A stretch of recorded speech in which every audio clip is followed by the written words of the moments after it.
বন্ধুর সিং আত্মীয় বাড়ি গিয়েছিলাম, দেখেছো। ওখান থেকে ফেরার পর আর ভিডিও করা হয়নি, কারণ ভাবতে পারবে না খতরনাক হেক্টিক গেছে। এমনকি আজকে এমন ঘটনাও ঘটেছে, স্টুডেন্টরা ফটোগ্রাফি করতে গেছে, শেষে আটকেছে এক জায়গায়, সেটা দেখানোর জন্য আমাকে গামছা পরে ছাতা মাথায় দিয়ে ফটোগ্রাফি দেখাতে হয়েছে। গামছা কলা কেস আর কি, বুঝতে পারছো।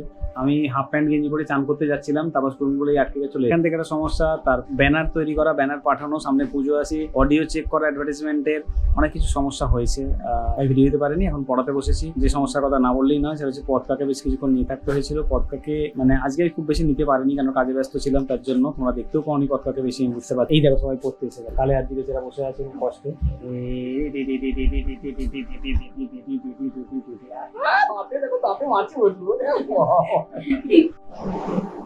বন্ধুরা একটা কুড়ি হয়ে গেছে, ওর মায়ের তো সর্দি জ্বর এসে গেছে, রাত 1:20। এখন আমি সামলাচ্ছি বাচ্চাটাকে, মাঝখানে দেখাতে পারিনি কারণ ওর মায়ের আবার জ্বর। বাচ্চাকে খাওয়ানো থেকে শুরু করে সমস্ত কিছু তখন থেকে করতে হচ্ছে, ভিডিও করার মতো স্কোপ পাইনি বন্ধুরা।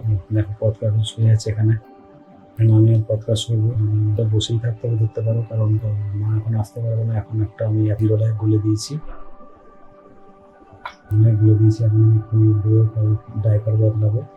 ও খেয়ে নেবে যেগুলো নর্মালি ভাবে, তার ঘন্টা 2-2.5 ঘন্টার মতো করে আবার ঘুমতে ঘুরবে, তাই আমাকে পাশেই থাকতে হবে এবং রেডি রাখতে হবে। একটা বোতল ধুয়ে আমি রেডি করে স্টেরিলাইজ করতে দিয়ে চলে এসেছি। যুদ্ধ চলছে, আবার বাধা, আবার লড়াই করতে হবে, দেখা যাক কি হয়।